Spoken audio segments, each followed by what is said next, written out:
kagum. Itulah pemikiran Tommy saat mendalami ajaran agama Islam dan menjadi mu'alaf. Pemikiran negatif yang sempat terlintas di benaknya berubah seketika saat ia mengenal lebih dalam tentang Islam.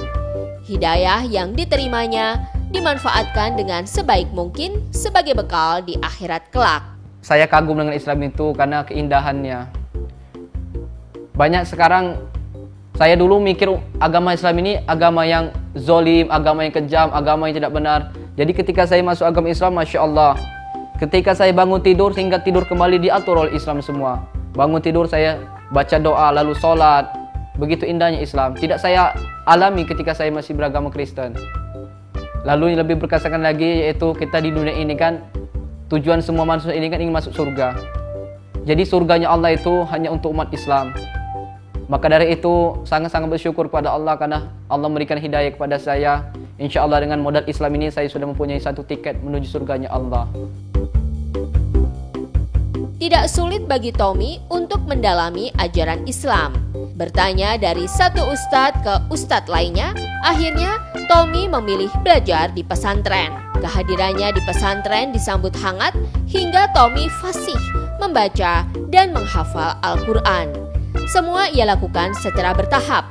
Namun kini ia sangat bersyukur setelah beberapa bulan menjadi mu'alaf, ia sudah fasih melafalkan ayat-ayat suci Al-Quran. Alhamdulillah ketika saya mulai agama Islam, 2 bulan saya di tempat saya, kelahiran saya di Bengkulu.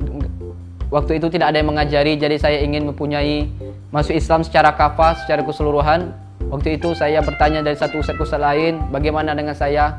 Dia bilang, kamu ini harus menyantren atau menyantri ke pesantren. Lalu saya bilang, pesantren mana yang tepat untuk saya? Kemudian alhamdulillah, karena ada seorang ustadz yang bertemanan dengan tokoh yang saya idolakan, yaitu Ustadz Samsul Arifin Nababan. Waktu itu Ustadz Samsul Arifin Nababan ceramah atau dakwah di kampung saya, di tempatnya di Provinsi Bengkulu. Lalu saya ditawarkan oleh temannya tadi masuk pesantren An-Naba Center yang terletaknya di Jakarta. Lalu saya berada di pesantren itu 1 bulan, alhamdulillah. Yang dulunya saya tidak dapat membaca kitab suci Al-Quran, alhamdulillah 1 bulan saya dapat membaca kitab suci Al-Quran. Lalu sekarang saya sudah dapat menghafal Al-Quran, alhamdulillah sudah 3 juz. Walaupun saya yang baru masuk Islam 7 bulan, banyak umat Islam yang dari lahir belum dapat. Jangankan menghafal Al-Quran, membaca aja belum bisa. Alhamdulillah saya hidayah yang diberikan Allah SWT kepada saya begitu luar biasa. Saya sangat bersyukur, alhamdulillah.